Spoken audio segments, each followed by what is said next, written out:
नमः श्रीदेव्यः।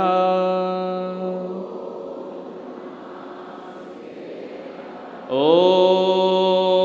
नमः श्रीदेव्यः। ॐ नमः श्रीदेव्यः। यदर्चाभावेन प्रमुदितमना दर्दुर्यः क्षणादाशित स्वर्गी गुणगणसमृद्ध सुखनिधि लभन्ते सद्भक्ता शिवसुखसमाजं किमु तदा। महावीरस्वामी नयनपथगामी भवतु मे। महावीरस्वामी नयनपथगामी भवतु मे।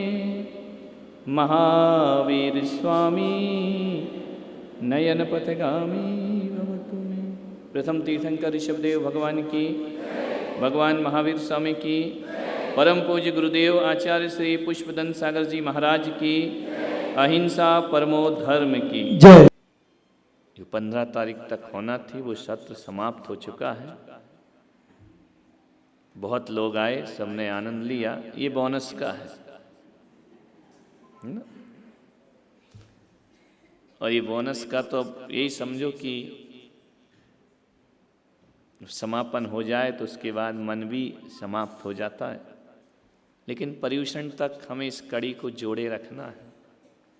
और एक बात याद रखना, कितने लोग सुन रहे हैं इसका महत्व नहीं होता, कितने लोग बदल रहे हैं इसका महत्व हुआ करता है। 1000 में यदि एक भी सफल हो जाता है, जीवन बदल लेता है, तो मेरा 1 घंटा बोलना सार्थक हो जाया करता है। 1000 विद्यालय बनाने से अच्छा एक व्यक्ति को संस्कारित कर दो, 100 विद्यालय बनाने से भी बड़ा काम हुआ करता है। और एक बात याद रखना, ऑपरेशन थिएटर में भीड़ की ज़रूरत नहीं होती है, एक ही पेशेंट काफ़ी होता है इलाज करने के लिए। और ऐसा भी नहीं है कि लोग नहीं सुन रहे हैं, यूट्यूब से 6-6 लाख लोग प्रतिदिन सुन रहे हैं। अब वो ज़माना गया कि महिलाएं पनघट पे पानी भरने जाती थीं, अब तो नल में ही पानी घर में आ जाता है। क्या करें, पनघट सोने हो गए हैं। एक्स्ट्रा है ये, ज्ञान गंगा तो समाप्त हो चुकी है। क्या करें, कभी कभी हिमालय की गंगा को भी गर्मी में पतली पड़ना पड़ता है, बरसात में वो अपना रूप ले लिया करती है। कार्यकर्ता मेहनत कर रहे हैं, उनको मैं नकार नहीं सकता हूँ, और लोग नहीं सुन रहे हैं इसको भी नकार नहीं सकता हूँ। और इतना ही कह सकता हूँ कि कहीं से भी रहो, कहीं से भी सुनो, जीवन बदले। हो गई है पीर पर्वत सी पिघलना चाहिए, और इस हिमालय से कोई गंगा निकलना चाहिए। और मेरे सीने में नहीं तो तेरे सीने में सही, हो कहीं भी आग लेकिन आग जलना चाहिए। और सिर्फ हंगामा खड़ा करना मेरा मकसद नहीं, मेरी कोशिश है कि ये सूरत बदलना चाहिए। सूरतें बदलो, हंगामे खड़े करने से कुछ नहीं होगा। आज का विषय लेकर आया हूं। एक आदमी ने पूछा कि मौत से बचने का कोई रास्ता? मैंने कहा है मेरे पास। बोले आप मौत से बचा लेंगे? मैंने कहा बिल्कुल। तो बोले आप नहीं मरेंगे? मैंने कहा बिल्कुल नहीं। बोले कभी नहीं मरेंगे? मैंने कहा कभी नहीं। क्यों मरूंगा? तो बोले ऐसा कौन सा मंत्र जपते हैं आप? मैंने कहा कोई मंत्र नहीं मेरे पास। ऐसी कौन सी प्रक्रिया करते हैं आप? मैंने कहा कुछ नहीं करता हूं। कोई जादू टोना? मैंने कहा बहुत दूर हूं, ध्यान रखना। मेरे पास एक खोपड़ी खाने मत आना कि ये मंत्र दे दो, ये जादू दे दो, ये टोना दे दो, ये सब लफड़े से दूर हूं। तो बोले आप क्या करते हैं कि आप मरेंगे नहीं? मैंने कहा एक ही बात याद रखना, आज राजेंद्र बाबू भी आए हुए हैं, एक ही बात याद रखना, मौत से बचने का एक ही तरीका है कि लोगों के दिलों में जिंदा रहना सीख लो। मौत तुम्हारा कुछ नहीं बिगाड़ सकती है, ध्यान रखना। जो लोगों के दिलों में जिंदा रहता है वो मरकर भी अमर होता है। और मेरे महावीर 2600 साल के बाद भी हमारे दिलों में जिंदा हैं। इन्हें मौत नहीं आया करती है। ऋषभदेव करोड़ों वर्षों के बाद भी जिंदा हैं, राम हजारों वर्षों के बाद भी जिंदा है, और कृष्ण 5000 साल के बाद भी लोगों के दिलों में जिंदा हुआ करते हैं। अरे शरीर से जिए तो क्या खाक जिए, जीना है तो लोगों के दिलों में जीना सीख लीजिए। लोगों के हृदय में जो जी लेता है ना, तो जब भी कोई गाय टीले पर दूध गिराती है ना, तो चाननपुर वाले बाबा प्रकट हो जाया करते हैं। और जब भी कोई हनुमान अपना सीना फाड़ता है तो सीताराम के दर्शन हो जाया करते हैं। लोगों के दिलों में जीने का प्रयास करिए। ध्यान रखना, तस्वीरों में मत लटको। लोग कहते हैं महाराज की फोटो अभी आई ना, पैठन वाले एक तस्वीर लेकर आए ना, मुझे दे रहे, मैंने कहा तुम ही रखो। ध्यान रखना, तस्वीरों में मत लटकिए। मैं नहीं चाहता कि नहीं बनाया है तो मैं कोई व्यंग नहीं कर रहा हूँ, उस जिसने भी बनाया उसको आशीर्वाद प्रदान करता हूँ, उसकी कला का सम्मान करता हूँ। मैं पैठन गया था तब भी एक तस्वीर बनी थी, आज पैठन वाले आए तब भी तस्वीर लेकर आए। पैठन वालों तुम तस्वीरें बनाते रहो, मैं तकदीरें बनाते रहूँगा। ध्यान रखना, आपसे मेरा इतना ही निवेदन है। मैं नहीं चाहता कि लोग मेरी तस्वीर दीवारों पर लटकाएं, नहीं, दीवारों पर तो मुर्दों की भी लटका करती हैं। मैं चाहता हूँ लोग मेरी तस्वीर दिल में लगाएं ताकि मैं जिंदा रह सकूँ मरने के बाद भी। दीवारों पे लटकाना कौन सी बड़ी बात है, ये लटका रखे हमारी जगह जगह पोस्टर। ध्यान रखना, कुछ नहीं होता इनसे, दिलों पे वास करो। ध्यान रखिए, जीना है दिलों में जियो, धड़कनों में जियो। ये जो महापुरुषों की तस्वीर यहाँ लगी है, ये तस्वीर में नहीं, ये वो लोग हैं जिन्होंने भारत की तस्वीर नहीं, भारत की तकदीर बदली है। ध्यान रखना, उनकी जरूरत है आज सारी दुनिया को। मरने से बचने का एक ही उपाय है कि दिलों में रहना सीख लो। मृत्यु तुम्हारा कुछ नहीं बिगाड़ सकती है। ये कफन, ये जनाजे, ये कब्र सिर्फ बातें हैं। मर तो आदमी उसी दिन जाता है जिस दिन कोई उसे याद करने वाले नहीं मिला करते हैं। ध्यान रखना, वो जीती जागती लाश हुआ करता है। अपने ही घर में कोई अपना सम्मान न करे तो मौत तो उसी दिन हो जाया करती है। और जिस दिन हमारी समाज में इज्जत उछाल दी जाती है उसी दिन आदमी की मौत हो जाया करती है। ध्यान रखना है, फिर तो सांसें हैं जो चल रही हैं, फिर तो शरीर है जो जी रहा है, फिर तो धड़कनें हैं जो धड़क रही हैं। वही भी इंतजार कर रहे हैं कि कब मौत आए और हमारी जीवन लीला समाप्त हो जाए। जिस दिन आदमी की यश कीर्ति खत्म हो जाती है, उस दिन आदमी की यश कीर्ति जिस दिन खत्म हो जाएगी, वो जिंदगी किसी मृत्यु दंड से कम नहीं हुआ करती है। ध्यान रखना, यशस्वी बनो जीवन में, यश कीर्ति फैलाओ अपनी बातों से नहीं, अपने आचरण से, अपने चरित्र से, अपने कृत्य से। ध्यान रखना, सब कुछ हो सकता है इस जमाने में। महावीर भी दुनिया पे राज करके गए, दिलों पे राज करके गए। राम, बुद्ध, जीसस, ये वो लोग जो लोगों के दिलों पे राज करके जाते हैं। कुछ करो अपनी जिंदगी में। एक ही आग्रह है, मरना तो होगा, मृत्यु तो होगी, कोई ना बच पाएगा। आज हो कल कुछ ना होगा, हम रहे ना रहे कोई भरोसा नहीं। कोरोना में कितने चले गए जिनने सोचा था कि बहुत जिएंगे, बहुत जीवन अभी लंबा है, वो भी हमारे बीच से उठ करके चले गए। मौत की इस प्रक्रिया को कोई बदल नहीं सकता और मृत्यु जीवन का अटल सत्य है और एक ना एक दिन हर व्यक्ति को इसका साक्षात्कार करना है। ध्यान रखना, मौत आएगी, जरूर आएगी, लेकिन महान होते हैं वो लोग जो मरने से पहले ताजिंदगी जिंदा रहने का पुरुषार्थ करके चले जाया करते हैं। ध्यान रखिए, ऐसी महानता हमारे जीवन में आना चाहिए।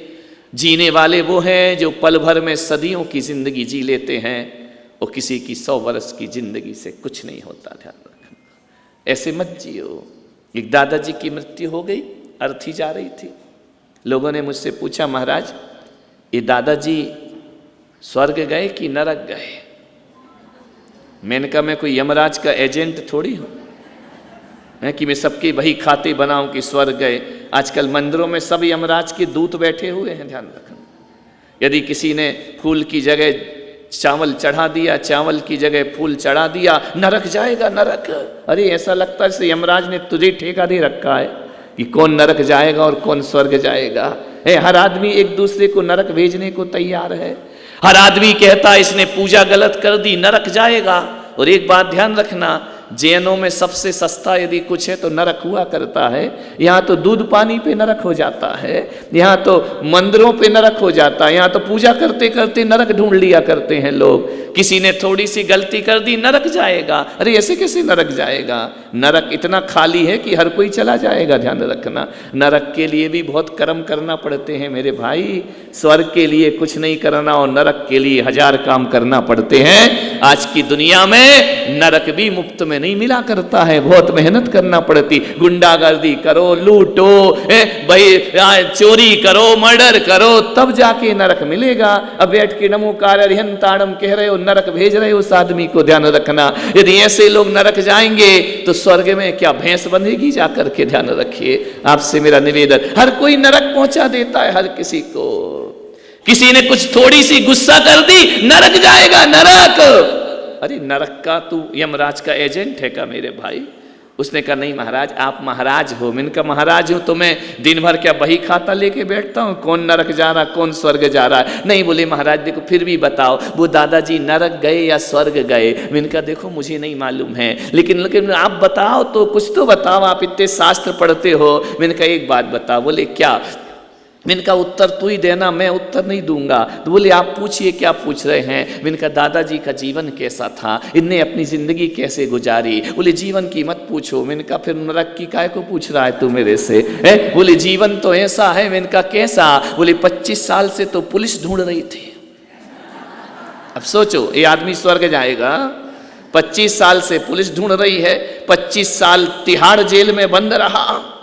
अच्छा, मैंने कहा ये पूना वाला यरवड़ा बंद खाली हो गया था क्या, ध्यान जगह नहीं थी क्या उसमें? बोली 25 साल तिहाड़ जेल में बंद रहा, 25 साल बीमार रहा, लोगों को परेशान करता रहा और 25 साल से कोमा में पड़ा है। मैंने कहा मूर्ख, अब काय को पूछ रहा है स्वर्ग जाएगा या नरक जाएगा? जिस आदमी को 25 साल पुलिस ढूंढ रही हो वो आदमी मर करके, मैं सागर कहता हूं कितना भी मंदिर चला जाए ऐसे लोगों के भाग्य में स्वर्ग नहीं हुआ करता है, ध्यान रखिए। ये कैसा चरित्र है आदमी का, ये चरित्र है इंसान का। ये सब करके वो स्वर्ग जाने की कामना कर रहा है। आदमी को आदमी से लड़ा के कोई स्वर्ग की कामना कर सकता है?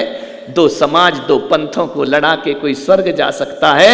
मैं तो कहता हूं ऐसा आदमी यदि भगवान के चरणों में भी मरे तो भगवान भी उसे नरक से बचाने वाले नहीं हुआ करते हैं। आदमी कहां जाएगा? ना किसी ज्योतिषी से पूछना, ना किसी पंडित से पूछना, ना कुंडली दिखाना, ना मंत्र तंत्र से पूछना। अरे आईने के सामने खड़े होकर अपने आप से पूछना और अपनी आत्मा पे हाथ रख के देखना, मैं नरक जाऊंगा या स्वर्ग जाऊंगा। हो सकता भीतर से ही उत्तर आ जाए, पागल, दुनिया को बेवकूफ बना, अपने आप को देख, अपनी करनी को देख, तू कहां जाएगा? ध्यान रखना। मैं तो इतना ही निवेदन करता हूं, जो जीवन को उत्सव बनाता है उसकी मृत्यु महोत्सव हो जाया करती है, और जो जीवन को दुखी बनाता है उसकी मौत मातम हो जाया करती है। ध्यान रखना। मेरे महावीर ने कहा है कि जीवन का गणित बड़ा उल्टा गणित है। यहां मृत्यु को सुधारो तो मृत्यु नहीं सुधरती, अरे जिंदगी को सुधारो, मौत अपने आप सुधर जाया करती है। उसके लिए हमें कुछ भी करना, आज को सुधारो कल सुधर जाएगा। जो जिंदगी को सुधारते हैं उनकी मौत सुधरती है। सारी दुनिया इसमें लगी है कि हमारी मौत अच्छी हो जाए, हमारा संथारा अच्छा हो जाए। जिंदगी को गलत तरीके से जियोगे, कहां से मौत अच्छी हो जाएगी? एक बात बताओ, आप सब यहां बैठे हैं, इनकम टैक्स ऑफिसर आता है ना, तो घबराहट किसको होती है? बाजार में आ जाए शटर गिरने लगती, धड़ाधड़ धड़ाधड़। बोले क्यों? ये शटर उसके गिरती है जिसके बही खाते गलत हुआ करते हैं, और जो बही खाते सही रखता है वो इनकम टैक्स ऑफिसर से घबराता नहीं है। वही मैं आपसे कह रहा हूं, मौत का इनकम टैक्स ऑफिसर आएगा, अरे जिंदगी के बही खाते सही होंगे वो मौत से डर नहीं सकता है। जिसकी जिंदगी के बही खाते गलत होते हैं ना, वो ही मौत से मुंह चुराया करता है। ध्यान रखना, हम संतों को तो आज मौत आ जाए, हमने अपने बही खाते सही रखे हैं। ध्यान रखना, कल मरे या आज मरे कोई फर्क नहीं पड़ा करता है। अरे 50 साल बाद संथारा हो या 5 मिनट बाद हो, पुलक सागर मौत के साथ चलने को तैयार हुआ करता है। हमने अपनी जिंदगी की किताब खराब नहीं की है, हमने अपनी जिंदगी के बही खाते सही रखे हैं। बही खाते सही रखो, मौत क्या बिगाड़ेगी तुम्हारा। ध्यान रखना। मान्यवर, आपसे निवेदन है, ऐसा चरित्र तुम्हारा, उसके बाद आदमी स्वर्ग की कामना करता है। जो आज को स्वर्ग बनाता है वो मरने के बाद भी स्वर्ग जाता है, और जिसने आज अपने घर को नरक बना रखा है, मरने के बाद नरक उसका इंतजार करता है। किसी ज्योतिषी और कुंडली को दिखाने की जरूरत नहीं है, अपने जीवन के निर्माता हम स्वयं हुआ करते हैं। एक ही चीज कहूंगा, कभी हमदम तो कभी मुझसे खफा लगती है, कभी हमदम तो कभी मुझसे खफा लगती है, कभी अपनी तो कभी मुझसे जुदा लगती है, कभी अपनी तो कभी मुझसे जुदा लगती है, और सांस लेता हूं तो जख्मों को हवा लगती है। अरे जिंदगी तू ही बता, तू मेरी क्या लगती है। ध्यान रखिए, कभी अपनी लगती है, कभी पराई हो जाती है, कभी खपा लगती है, कभी दोस्त हो जाती है। जिंदगी तू है क्या? ए जिंदगी में तुझे कैसे प्यार करूं? हर दिन तू मेरी उम्र कम कर देती है। कैसी जिंदगी? जिंदगी वही है, 4 दिन की हो या 1000 दिन की हो, कितना लंबा जिए हो इसका कोई महत्व नहीं है, कितना गहरा जिए हो इसका जीवन में महत्व हुआ करता है। जिंदगी को कितना गहरा बनाया है हमने। एक बात याद रखना औरंगाबाद वालों, जिंदगी मौत की अमानत है, इसे संभाल कर रखो। ध्यान रखिए, एक दिन मौत लेकर के जाएगी, कोई नहीं बच सकता है। मृत्यु जीवन का प्रमाण पत्र है। यदि शांति से मृत्यु होती है तो ध्यान रखना तुमने बहुत अच्छे काम किए हैं। अरे शांति से मौत की बात तो छोड़ो, शांति से तुम रात को सो नहीं पाते हो, मृत्यु में कहां से सोओगे? मौत और नींद में ज्यादा अंतर नहीं होता मेरे भाई। मौत लंबी, मौत बड़ी नींद है और नींद छोटी मौत है। ध्यान रखना, रोज मृत्यु का एहसास करो। करवट बदल रहे हो पलंग पर, दिन अच्छे से नहीं जिया है तुमने। ध्यान रखना, जो दिन अच्छे से जीते हैं तकिए पर सिर रखो और गहरी नींद आ जाया करती है। ध्यान रखिए, आपने दिन गलत जिया है इसलिए रात बेचैन है तुम्हारी। सोचना है जीवन कैसे जी रहे हो, जीवन को सुधारो, आज को सुधारो, अभी को सुधारो, इसी वक्त सुधारो। ध्यान रखना, 2 ही रास्ते हैं, या तो सुधर जाओ या इज्जत से सिधार जाओ। ध्यान रखना, वो तीसरा कोई रास्ता ही नहीं हमारे पास। सुधरो या सिधारो, 2 ही काम है। जीवन में कुछ मिले या ना मिले, मृत्यु जरूर मिलेगी। पढ़ लिख कर बड़े आदमी बन पाओ या ना बन पाओ, बहुत दौलत मिले या ना मिले, धनपति बन पाओ या ना बन पाओ, कोई गारंटी नहीं है। ध्यान रखना, तुम बहुत बड़ी शोहरत पा सको या ना पा सको, कोई गारंटी नहीं है। साधारण जिंदगी जियो या बहुत बड़े लोगों की अमीरी की जिंदगी जियो, कोई भरोसा नहीं है। ध्यान रखना, तुम बहुत बड़े आदमी बन पाओ या ना बन पाओ, कोई गारंटी नहीं है। लेकिन एक गारंटी तो है, एक दिन तुम्हारी मौत जरूर होगी। ध्यान रखना, कोई पढ़ता है राम की रामायण, कोई पढ़ता है गांधी की जीवन कथा, कोई पढ़ता है कुंद कुंद और गणेश प्रसाद वर्णी की जीवन कथा। मैं पुलक सागर आपसे कहता हूं कि कितने भी पुराण पढ़ लो, कितने भी ग्रंथ पढ़ लो, कितनी भी कुरान पढ़ लो, कितनी भी बाइबल पढ़ लो, कुछ जीवन में परिवर्तन आने वाला नहीं है। मैं आपसे एक ही निवेदन करता हूं, तत्वार सूत्र रट लो और सहस नाम को याद कर लो, नमोकार जप लो, जिंदगी समझ में नहीं आएगी। मैं कहता हूं कि दुनिया के लोगों की जीवन गाथा मत पढ़िए, पढ़ना है तो अपनी आप की जीवन गाथा पढ़िए, ध्यान रखना। लिखना है तो अपनी आप की जीवन गाथा लिखो, समझना है तो अपने आप को पढ़ो। राम की रामायण पढ़ के कितने राम हुए जरा गिनाओ दुनिया में। कृष्ण की गीता पढ़ के कौन कृष्ण बन सका बताइए। और महावीर के सूत्र, जिन सूत्र पढ़ के कौन महावीर बना इस धरती पर। अरे वो लोग थे जिन्होंने अपनी जिंदगी जी, अपना जीवन जिया और दुनिया से विदा हो गए। मैं कहता हूं कि आदमी को कोई शास्त्र पढ़े या ना पढ़े, आदमी को मृत्यु का शास्त्र जीवन में जरूर पढ़ना चाहिए। आदमी को अपनी मौत की कहानी जरूर पढ़ना चाहिए। आदमी को याद रखना चाहिए कि जीने के साथ साथ मुझे जाना भी है, ध्यान रखना। आदमी ऐसा अधिकार जमा के बैठा है कि जैसे मुझे जाना ही नहीं है। किसी का उठावना हो जाए, कोई चला जाए, आदमी कहता बेचारा चल बसा, दुनिया से चला गया। ऐसे कह रहा है जैसे तू अमृत पी के आया हो। बेटा आज उसका जनाजा, कल तेरा उठने वाला है, ध्यान रखिए। ऐसा बेहोश होके जिंदगी काय को जीता है, कल तेरा भी नंबर आने वाला है, कल तुझे भी चार उठा के फूंक फांक के चले आएंगे, ध्यान रखना। इस गलत फहमी में क्यों जीते हो, ध्यान रखिए। मान्यवर सोचना है आपको, मृत्यु को समझो। जन्म हो चुका है, अब हैप्पी बर्थडे मत बोलो। आज आए बोले जन्मदिन है, आशीर्वाद दे दो। मैंने कहा तुमने ऐसा किया क्या है? एक आए 70 साल के, आशीर्वाद दे दो। मैंने कहा क्यों? बोले जन्मदिन है। तो मैंने कहा 70 साल किया क्या तुमने?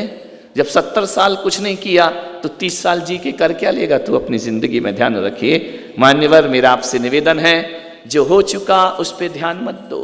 जो जन्म हो चुका है उससे कोई परिवर्तन होने वाला नहीं है। एक बात याद रखना, जन्म हो चुका है, मृत्यु बाकी है। मृत्यु आने वाली है, कभी भी आएगी। जो हो चुका उसकी खुशियां मनाते हो, अरे जो होने वाला है उसका स्वागत करने को तैयार हो जाओ। बीते हुए की क्या खुशियां मनाना। जन्म गया वो हैप्पी, मृत्यु मातम। मृत्यु को अशुभ कहा जाता है। अरे मैं कहता हूं पुलक सागर कि मृत्यु से बड़ा शुभ तो दुनिया में कुछ नहीं हुआ करता है। ये मृत्यु ना हो तो जर्जर देह रखकर कब तक जियोगे? मृत्यु ना हो तो बूढ़ा शरीर लेकर कब तक जियोगे? मौत जीवन का वरदान हुआ करती है, पुरानी देह छुड़ाकर नई देह प्रदान किया करती है। मौत से बड़ा हमारा शुभ चिंतक कौन होगा इस धरती पर? मृत्यु से मत घबराओ। उद्देश्य क्या है? एक बच्चा स्कूल जा रहा था, मैंने बच्चे से पूछा बेटा कहां जा रहे हो? बोले स्कूल जा रहा हूं। मैंने कहा क्यों जा रहे हो? बोले पढ़ने के लिए जा रहा हूं। मैंने कहा पढ़ते क्यों हो? बोले कुछ बनने के लिए। मैंने कहा बनते क्यों हो? बोले नौकरी के लिए। मैंने कहा नौकरी क्यों करेगा? बोले छोकरी के लिए। तो मैंने कहा छोकरी क्यों? बोले जीने खाने के लिए। खाना कौन बना के देगा? तो मैंने कहा खाते क्यों हो? बोले जीने के लिए। मैंने बच्चे से पूछा बेटा जीते क्यों हो? अब उस बच्चे के पास कोई उत्तर नहीं था। मान्यवर उस बच्चे के पास उत्तर नहीं था, कोई बात नहीं। यदि मैं आपसे पूछूं कि जीते क्यों हो, तो इसका उत्तर शायद आपके पास भी नहीं होगा। कई उत्तर ये होंगे कि सांस चल रही है इसलिए जी रहे हैं। कई उत्तर ये होंगे आयु कर्म बाकी है इसलिए जिंदा है। कई ये कहेंगे अभी मौत नहीं आई इसलिए जिंदा है। और एक आदमी से मैंने पूछा कि बताओ तुम जिंदा क्यों हो? तो मालूम है वो क्या बोलता है? मुझ में सुसाइड करने की ताकत नहीं है इसलिए मैं जिंदा हूं। ध्यान रखिए, मैं आपसे निवेदन करता हूं, ये जिंदगी भी कोई जिंदगी है? ऐसा भी कोई जीवन होता है कि सुसाइड करने की ताकत नहीं इसलिए मैं जिंदा हूं, सांस चल रही है इसलिए मैं जिंदा हूं? मेरे भाई ये कोई जिंदगी है? ये कैसा जीवन है? मैं तो पुलक सागर एक चीज कहकर चलता हूं कि जीवन की अंतिम सांस तक, जीवन की अंतिम सांस तक मृत्यु से अपने जीवन का मूल्य वसूल करूंगा। ध्यान रखना है, हर बार मौत ने मारा है, हर मौत का जवाब जिंदगी की एक एक सांस से मांगना चाहिए आदमी को। ध्यान रखिए, ये कोई जीवन है? सोमवार को पैदा हो जाते हो, मंगलवार को बड़े हो जाते हो, बुधवार को विवाह कर लेते हो, गुरुवार को रिजल्ट बच्चे आ जाते हैं, शुक्रवार को पिताजी बन जाते हो, शनिवार को बीमार पड़ जाते हो, रविवार को दुनिया से चले जाते हो। जय हो तुम्हारी जिंदगी, 7 बार बेकार कर दिए तुमने अपनी जिंदगी के। ऐसा नहीं मेरे भाई, मैं एक रास्ते से गुजर रहा था, मैंने क्या देखा, पैठन से आ रहा था। अब पैठन वाले तो इनकी भी थोड़ी बात कर लेते हैं, ध्यान रखिए।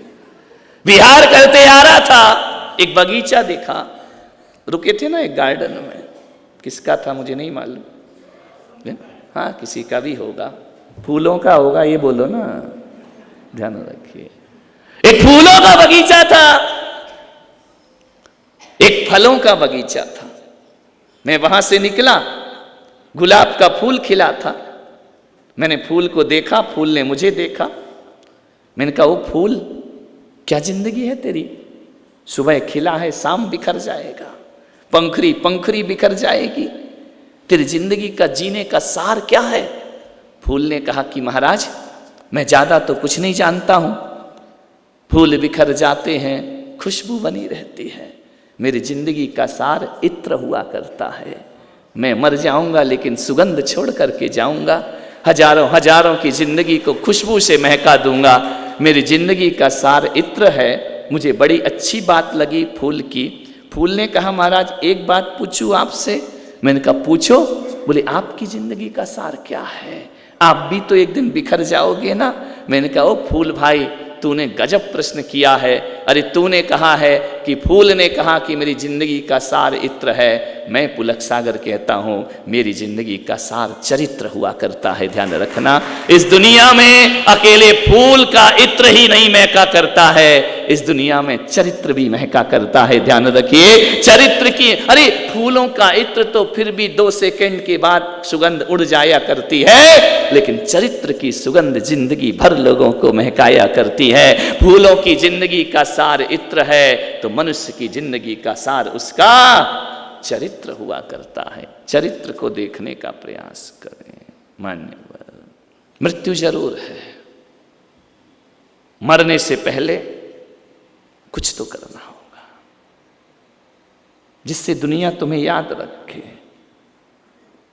सारी दुनिया की आस्थाओं की वेदियों पर तुम विराजमान हो जाओ, कितने भी काल बीत जाएं, वक्त बीत जाए, दुनिया तुम्हारी यशोगाथाएं गाती रहे।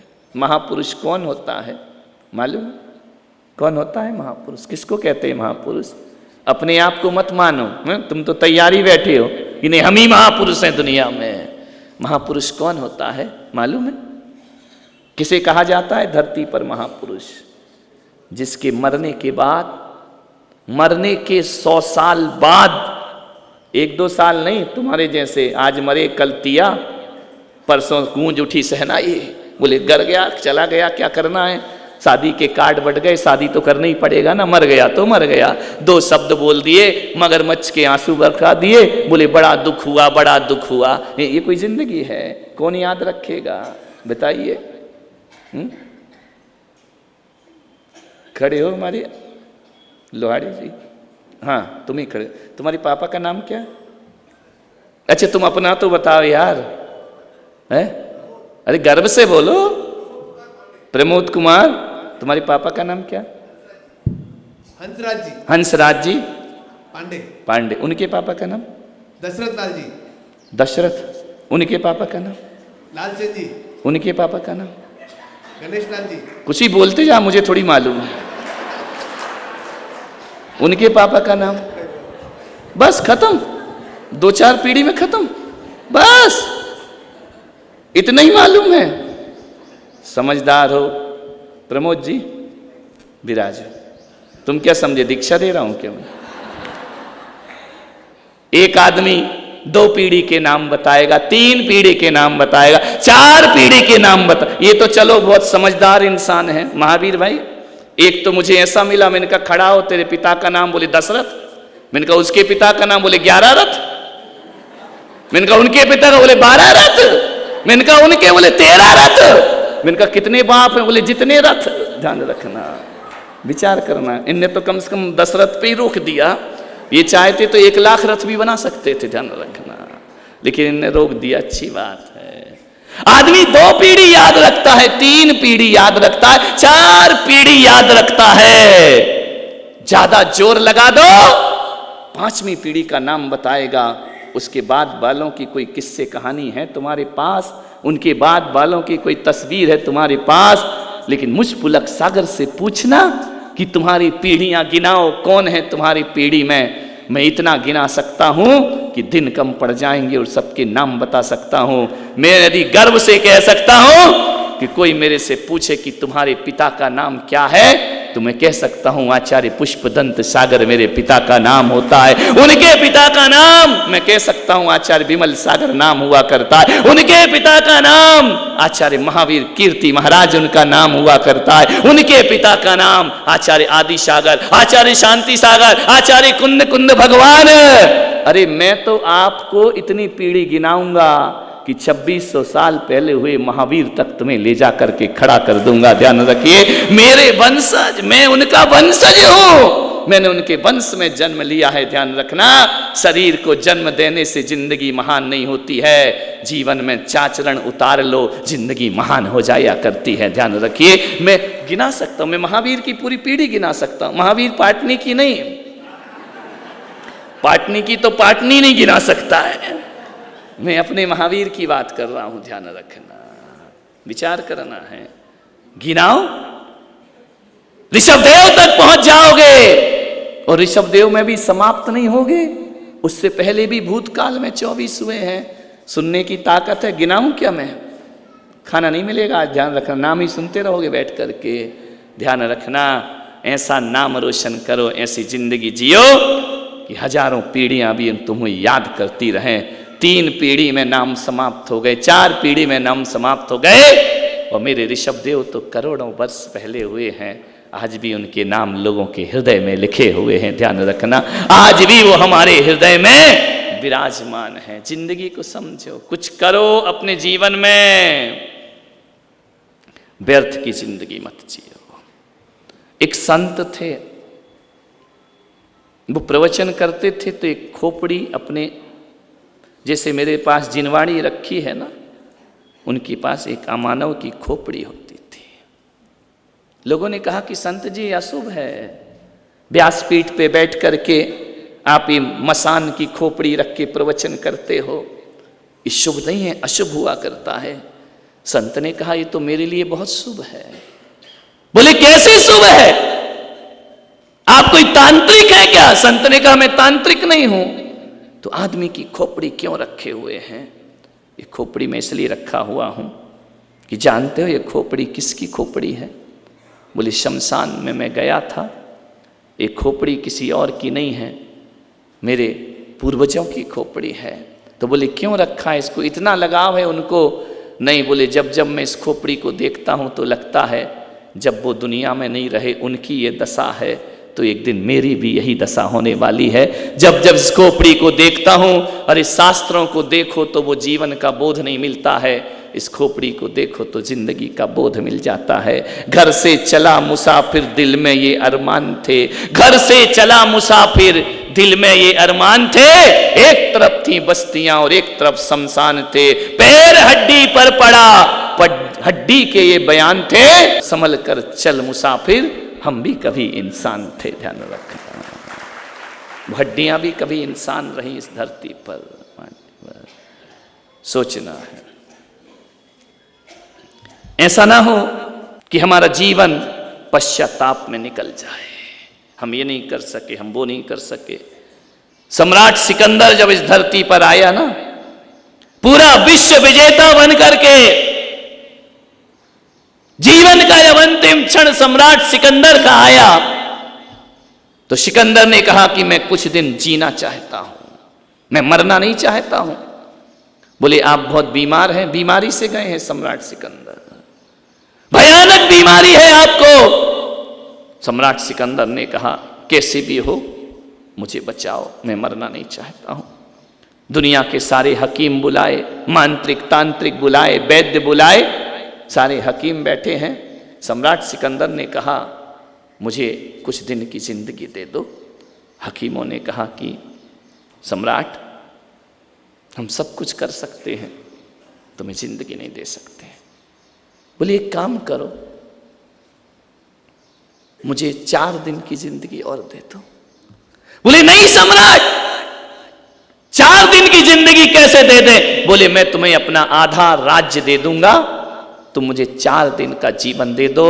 हकीमों ने कहा कि सम्राट आधा राज्य तो छोड़ो, पूरा भी राज्य दे दो तो भी हम तुम्हें 1 घंटे की जिंदगी भी तुम्हें सौंप नहीं सकते हैं, दे नहीं सकते। सम्राट सिकंदर ने कहा ये कैसे हो सकता है कि तुम मुझे 1 घंटे का जीवन भी नहीं दे सकते हो? हकीमों ने कहा हम तुम्हें 1 मिनट का भी जीवन नहीं दे सकते हैं। ऐसी कोई औषधि दुनिया में नहीं है, ऐसी कोई दवाई इस धरती पर नहीं है जो तुम्हें जिंदगी दे सके। सम्राट ने कहा कोई नहीं दे सकता? बोले नहीं। तो बोले फिर एक काम करो। बोले मेरी मृत्यु निश्चित है? बोले बिल्कुल, कोई नहीं रोक सकता आपकी मौत को। तो एक काम करो। बोले क्या? मेरी 3 बातें मान लेना। जब मैं मर जाऊं ना और जब मेरा जनाजा उठे, जितने भी तुम हकीम वैद्य हो ना, तुम कंधा देना मुझे। बोले हम कंधा देंगे, क्यों? बोले नहीं, मैं यही चाहता हूं कि तुम मुझे कंधा देना। दूसरी मेरी इच्छा अंतिम यह है कि जिन जिन गलियों से मेरा जनाजा निकले, मेरी दौलत पूरी जमीन पर बिछा दी जाए। और तीसरी बात कि जब मेरा जनाजा उठे तो दोनों हाथ मेरे जनाजे से बाहर होना चाहिए। सम्राट ऐसा क्यों कह रहे हैं? बोले इसलिए कह रहा हूं कि मुझे कंधा तुम लोग देना, ताकि ये दुनिया सीख जाए कि हकीम और वैद्य मंत्र तंत्र भी तुझे मौत से बचाने वाले नहीं हैं। एक क्षण का जीवन ये हकीम वैद्य और दवाइयां देने वाली नहीं है। और दौलत इसलिए बिखेर देना कि मृत्यु के आगे सारी दौलत बेकार हो जाया करती है। और जनाजे से हाथ इसलिए निकालना ताकि दुनिया देख सके, आया था जब सिकंदर हौसले तो आली थे, और जब गया था दुनिया से दोनों हाथ खाली थे। ध्यान रखना, ये संदेश सारी दुनिया को दे देना मेरा। मान्यवर, मौत से बच नहीं सकते हो तुम, किसी कीमत पे नहीं बच सकते हो। लाख पुरुषार्थ करना, लाख मेहनत करना, कितना भी भाग दौड़ कर लो, कहीं भी भाग लो, ऑफिस में छुपोगे, कहां जाके छुपोगे? बोलिए, जब मौत आएगी ना, कहां जाओगे? एक काम करना, आपके पास पैसा है ना, एक एयर टाइट कांच का डिब्बा बना लेना, उसके अंदर छिपके बैठ जाना, बच जाओगे। मान मत लेना मेरी बात, आज ही निपट जाओगे, कल उठावने में आएंगे लोग ये जितने प्रवचन में। ध्यान रखना, ऐसा कोई खंडर है जहां तुम छिप जाओ? एलोरा की गुफाओं में छिप जाना कि मौत नहीं आए।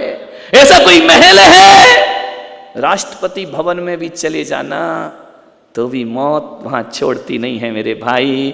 एक बात अपनी जिंदगी में याद रखना, ऐसा कोई गुफा या गुप्त स्थान नहीं है जहां मौत का प्रवेश ना होता हो। ध्यान रखिए, कहां भाग कर जाएगा आदमी? हर जगह कहीं भी जा, मौत तेरे सामने खड़ी है। ध्यान रखिए, एक बहुत प्यारी घटना है। यमराज एक राजमहल में आए, क्या देखते हैं? एक झरोखा है, झरोखे पे 2 कबूतर गुटरगू कर रहे हैं, घूम रहे हैं, गुटरगू करते जा रहे हैं। यमराज ने देखा, क्या बात है, कबूतर के तो पसीने आ गए। बोले यमराज ने देख लिया। दूसरे कबूतर से पूछा, दूसरा कबूतर भी वकील ही होगा, आजकल वकीलों की कमी थोड़ी है। उसने सलाह ली, उसने पूछा कि वकील साहब, यमराज मुझे देख के मुस्कुराए क्यों? वकील ने कहा रुक जा, फीस लगेगी। भी तो बिना फीस के कुछ नहीं करते हैं। नहीं, अनिल वकील की बात नहीं कर रहा हूं मैं, ध्यान रखिए। यमराज थोड़ी देर बाद लौटे, फिर झरोखा देखा, मुस्कुराए। चुप कबूतर को यमराज ने देखा था, उसने सलाह ली कि यार मुस्कुराए क्यों यमराज मुझे देख के? तो वकील कबूतर ने कहा तेरा नंबर आ गया। बोले आज तेरा काम खत्म, यमराज महल से बाहर लौटेगा, तुझे ले जाएगा। वो तो बोला वकील साहब बचाओ, कैसे भी बचाओ, मैं मरना नहीं चाहता हूं, मुझे थोड़ा और जीवन चाहिए, थोड़ी जिंदगी देखने दो, मुक्त आकाश में उड़ने दो मुझे, इतने जल्दी मैं मरना नहीं चाहता हूं। वकील ने सलाह दे दी। दे दी कि एक काम कर, तू औरंगाबाद से उड़, इतना उड़ इतना उड़ इतना उड़ कि 2-4 साल तो यमराज को ढूंढने में लग जाए। बोली अच्छा ऐसा है? बोली हाँ, जा उड़ जा। कबूतर की भी मति मारी गई थी, ध्यान रखना। उड़ गया बेचारा पंख फैला के, इतना उड़ा इतना उड़ा इतना उड़ा, पूरी जिंदगी में जितनी उड़ान नहीं भरी होगी, एक दिन में उड़ान भरी। उड़ते उड़ते दिल्ली पहुंच गया है। अब वकील तो दिल्ली पहुंचाएंगे, सुप्रीम कोर्ट, ध्यान रखना, यदि हाई कोर्ट से नहीं निपटा केस तो। दिल्ली पहुंच गया वो कबूतर, पसीने में तरबतर, 12 घंटे में पहुंच गया वो कबूतर दिल्ली। समझ विचार करिए। यमराज लौटे, उन्हें झरोखा देखा, कबूतर गायब। वकील कबूतर ने कहा यमराज आया मजा? बोले नहीं मजा नहीं, ये बता तू क्या कहना चाहता? उसने कहा देखो एक बात बताओ यमराज, जब आप महल के अंदर गए थे तब आप इस झरोखे देखकर मुस्कुराए और लौट कर आए, फिर देखा मुस्कुराए, बात क्या है? यमराज ने कहा तू नहीं समझा। बोले जब अंदर गया था तो मैं तेरा जो दोस्त बैठा था ना, उसे देखकर मैं हंसा था कि थोड़ी देर बाद तो इसे मरना है, और ये पागल कहाँ गुटरगू करके घूम रहा है मस्ती में, इसे तो अभी मरना है। तो बोले यमराज दोबारा क्यों मुस्कुराए? बोले दोबारा इसलिए हंसी आई कि पागल को दिल्ली में मरना था, खुद उड़ करके चला गया। ध्यान रखना, मेरे रास्ते उसने आसान कर दिए।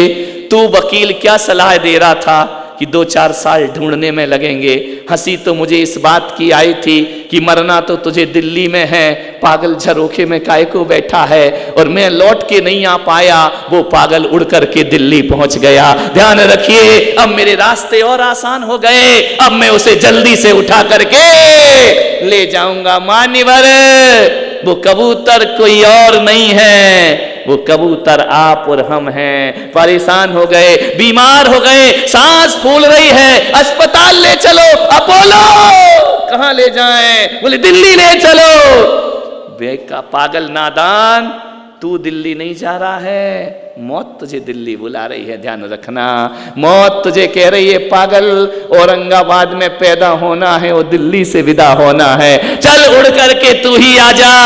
और अब तो औरंगाबाद और दिल्ली फ्लाइट भी शुरू हो गई है, वो 12 घंटे में, तुम 2 घंटे में पहुंच जाओगे। ध्यान रखिए, आ जाओ दिल्ली। एक बात ध्यान रखना, आप नहीं चिल्लाते पलंग पर कि अस्पताल ले चलो, डॉक्टर को बुलाओ, वहां ले चलो।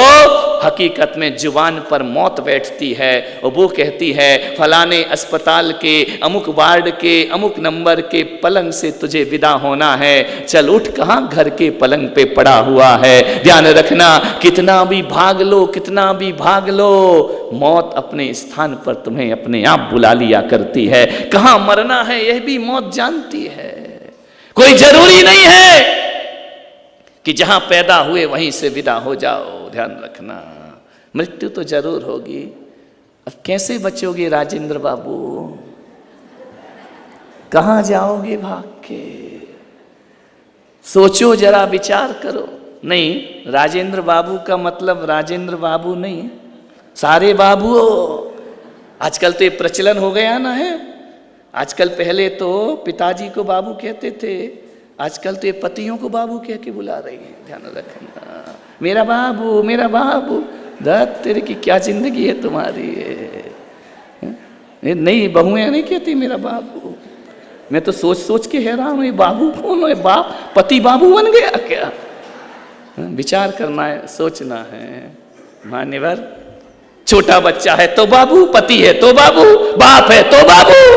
अरे मैंने कही क्या बाबू बाबू लगा रखा है? ध्यान रखना, विचार करना है, आपको सोचना है।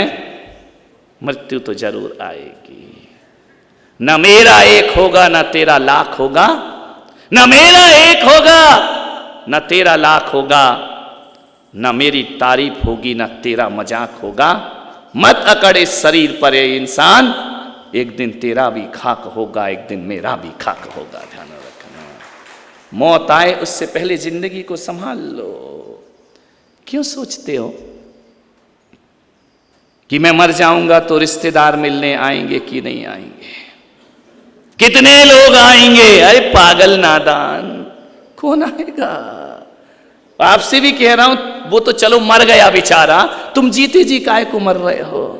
मैंने कहा एक आदमी कल प्रवचन में नहीं आए, बोले वो एक गया ना, उसके यहाँ गए थे। अरे मैंने कहा पागल, जब था तब चला जाता, मरने के बाद जाके तू कर क्या रहा है वहां पर? ध्यान रखिए, रिश्तेदारों से कहूंगा तुम तब मिलने जाओगे जब वो मिलेगा ही नहीं।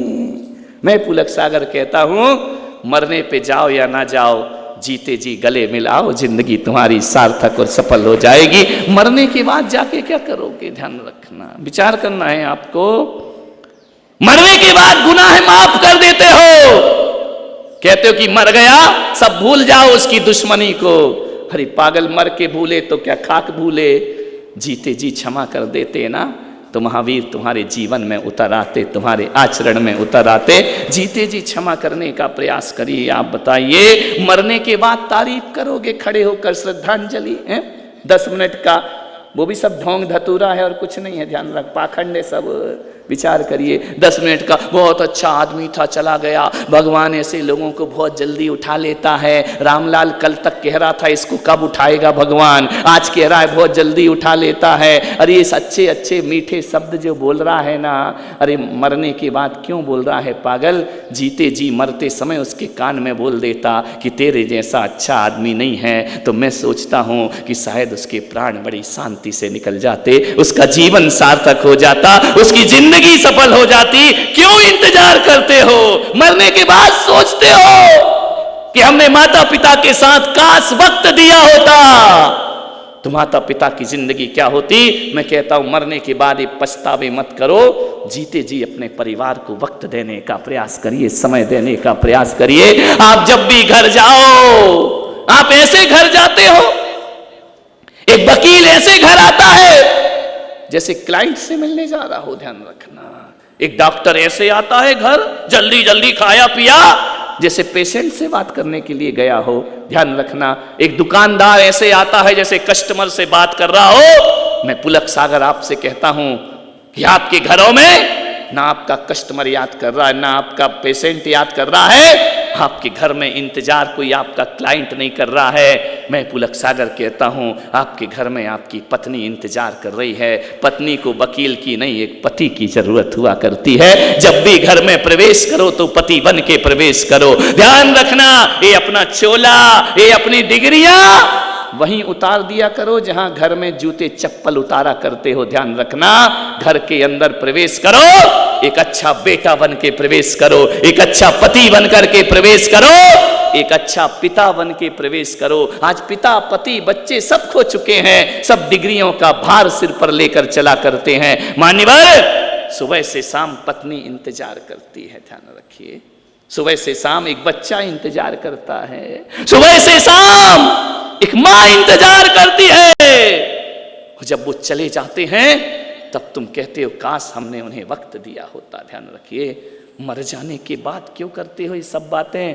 अरे मरने के बाद जीते जी बाप को नया कपड़ा नहीं लाया, मरने के बाद कफन खरीदने जाता है जिंदगी में। ध्यान रखिए, पहली बार ताजा कफन उड़ाया करता है। जीते जी फूल सी बातें नहीं की, मरने के बाद अर्थियों को फूलों से सजा दिया करता है। अरे जीते जी फूल सी बात करता ना तो इन फोटोओं पे माला चढ़ाने की कोई जरूरत ना पड़ती। ध्यान रखना, जीते जी क्यों सत्कार नहीं किया करते हो? मरने के बाद आदमी महान हो जाता है, जीते जी हम उसकी महानता का गुण नहीं गा सकते हैं। मान्यवर, ऐसी जिंदगी मत जियो, ऐसा जीवन मत बनाओ। जो भी अरमान दिल में हो ना, जीते जी कह देना चाहिए। ध्यान रखिए, अब तो तुम्हारे पास साधन है ना, बैठो अपनी बूढ़ी माँ के पास, बैठो अपने बूढ़े पिता के पास और रिकॉर्डिंग करो। क्या बात करते हो तुम उनसे, क्या संवाद करते हो उनसे। जिंदगी भर मधुर स्मृतियों में वह याद रहेंगे तुम्हारे जीवन में। मान्यवर, मेरा मेरा करके मर जाते हो। क्या है तुम्हारा इस धरती पर? आज घर जाना, जाओगे यहीं बैठोगे? जाओगे ना, एक छिपकली होगी, उससे पूछना, ए छिपकली बहन, ये मकान किसका है? छिपकली क्या बोलेगी? माणिक भाव का? किसका बोलेगी? छिपकली पूंछ लाएगी बड़े अंदाज में और कहेगी ये मकान मेरा है। विचार करना, घर के किसी कोने में एक चिड़िया ने घोंसला बनाया होगा, पूछना चिड़िया ये मकान किसका है? चिड़िया कहेगी मेरा है। ध्यान रखना, एक चूहे ने बिल बना लिया होगा, उस चूहे से पूछना मकान किसका है? वो चूहा कहेगा मकान मेरा है। अपनी औलाद से पूछना बेटा मकान किसका है? वो नहीं कहेगा बाबूजी तुम्हारा है, वो कहेगा मेरा है। जो पराए घर से लड़की बहू बनकर आई, पूछना मकान किसका है? वो कहेगी मकान मेरा है। और याद ना हो तो एक चीज और याद रखना, घर के दरवाजे पर जो कुत्ता बैठा है ना, उससे पूछना मकान किसका है? कुत्ता कहेगा मकान मेरा है। पत्नी कहती मेरा, बच्चे कहते मेरा, कुत्ता कहता मेरा, और तुम भी कहते मेरा। तुम्हारी सोच और कुत्ते की सोच में कितना अंतर है बोलिए। कुत्ता भी कह रहा मकान मेरा, तुम भी कह रहे मकान मेरा है। पागल, ना तेरा है ना मेरा है, दुनिया रैन बसेरा है। ध्यान रखना, किसका मकान, किस पे सोचते हो कि ये मेरा है मेरा है मेरा है? कौन सा तुम्हारा है? बेटी मेरी है, खाक तुम्हारी है। बेटी दामाद की अमानत है, ध्यान रखना। एक दिन आएंगे कंवर साहब लेकर के बेटी को, चलिए बेटी दामाद की अमानत है, बेटा बहू की अमानत है, वो भी तुम्हारा नहीं है। ध्यान रखना, जब तक बहू नहीं आई तब तक mummy mummy mummy mummy mummy mom mom mom. जैसे ही बहू आई कौन कौन कौन कौन कौन है? जो कुछ है तो मेरी बीवी मेरी पत्नी। ध्यान रख, उस समय फिर तुम रोते हो जोरू का गुलाम। क्या जिंदगी भर अपने ही गुलाम बना के रखेगी? ध्यान रखना मान्यवर, बेटा बहू की अमानत है और ये शरीर शमशान की अमानत है। ध्यान रखना, एक दिन इसे शमशान को देना पड़ेगा। तो औरंगाबाद वालों, मैं आपको एक संदेश दे रहा हूं आज, जो जिसकी अमानत है उसे सौंप दो। बेटा बहू की अमानत है, बहू के हवाले कर दो। बेटी दामाद की अमानत है, दामाद के हवाले कर दो। शरीर शमशान की अमानत है, शमशान के हवाले कर दो। और आत्मा परमात्मा की अमानत है, उसे उसके हवाले कर दो। तुम्हारा जीना सार्थक और सफल है। ये आत्मा तो परमात्मा तुम्हारी नहीं है, आत्मा ये भी उसकी दी हुई है। ध्यान रखना, अपनी आत्मा परमात्मा को सौंप दो, तुम्हारा 50 साल 100 साल का जीवन जीना सार्थक सफल हो जाएगा। लेकिन नहीं, मेरा मेरा माटी कहे कुम्हार से तू क्या रूंधे मोए, और एक दिन ऐसा आएगा मैं रूंधूंगी। तो ध्यान रखना मान्यवर, अपने यहां एक चीज है ना, पूरे विश्व में चले जाना, भारत एक आध्यात्मिक देश है। भारत में एक स्थान ऐसा है जिसे कन्याकुमारी कहा जाता है ना? नीचे कन्याकुमारी। हाँ, भारत माता के चरणों में देखो कन्याकुमारी है ना। मैंने सोचा पूरे दुनिया के देशों के मैंने नाम देखे, उनके स्टेट के नाम देखे, ये कन्याकुमारी भारत में क्यों है? मालूम है, कन्याकुमारी से मैंने पूछा कि तेरा नाम कन्याकुमारी क्यों है? हे भारत भूमि, तेरा नाम कन्याकुमारी क्यों है? भारत की धरती ने आवाज दी कि मुझ पर कई लोग अधिकार जमाने आए। यवन आए, मुगल आए, अंग्रेज आए, सिकंदर आया। ध्यान रखना, ये सब मेरे पति बनने के लिए आए। सबने मेरी मांग में सिंदूर भरना चाहा, लेकिन मैं भारत की भूमि हूँ, तीर्थंकरों की जननी हूँ। ध्यान रखना, हर किसी ने मेरा पति बनने की कोशिश की, लेकिन भारत की भूमि कहती है आज तक कोई मेरी मांग ना भर सका। आज तक जिसने अधिपति बनने का ख्वाब देखा, मैंने उसे खाक में मिला दिया। ध्यान रखना, वो मेरा पति ना बन सका। मैं शुरू से कुंवारी थी, कुंवारी हूं और कुंवारी ही रहूंगी। कोई मेरा सम्राट नहीं बन सका, कोई मेरा सुहाग नहीं बन सका। बड़े बड़े राजा महाराजा आए, आए और मुझ में समा कर दुनिया से। लोग कहते हैं कि रावण चलता था तो धरती कांपती थी, सिकंदर चलता था तो धरती कांपती थी। मैं पुलक सागर कहता हूं धरती कांपती नहीं थी, धरती उन पर हंसती थी। ऐ माटी के पुतले, मेरा अंश होके मुझ पे अकड़ के चलता है, ठहर जा, थोड़े दिन बाद तुझे माटी में मिलाना मेरा काम हुआ करता है। ऐ माटी के मुतले, तुझे मिट्टी में मिलाना मेरा ही अंश मुझ पर अकड़ा घूमा करता है। ऐसी भारत की भूमि जो कन्याकुमारी थी, है, और अंग्रेज भी आकर चले गए, यवन भी आकर चले गए, मुगल भी आकर चले गए, कोई इस धरती का अधिपति नहीं बन सका। ध्यान रखना। मैं आपसे इतना ही कहने जा रहा हूं, एक बात याद रखिए जिंदगी में, ये जिंदगी भर का यहां रहने का हमारा काम नहीं है। मैं भी जाऊंगा, तुम भी जाओगे। विचार करना है। ढेर मिट्टी का हर आदमी है, बाद मरने के होना यही है। ढेर मिट्टी का हर आदमी है, बाद मरने के होना यही है। या जमी पर समाधि बनेगी। बजाओ नहीं, इनको मजे थोड़ी देना है। या जमी पर समाधि बनेगी, या चिताओं में जलना पड़ेगा। जिंदगी एक किराए का घर है। आगे बोलो। एक ना एक दिन बदलना पड़ेगा। जिंदगी एक किराए का घर है। सांझ के बाद होगा सवेरा, ढूंढ ले तू है मौका सुनहरा। पाँव फूलों पे रखने से पहले तुझको कांटों पे चलना पड़ेगा। जिंदगी एक किराए का घर है। आगे बोलो ना। ऐसे हो गए कि किराया चुका दिया हो। ध्यान रखना।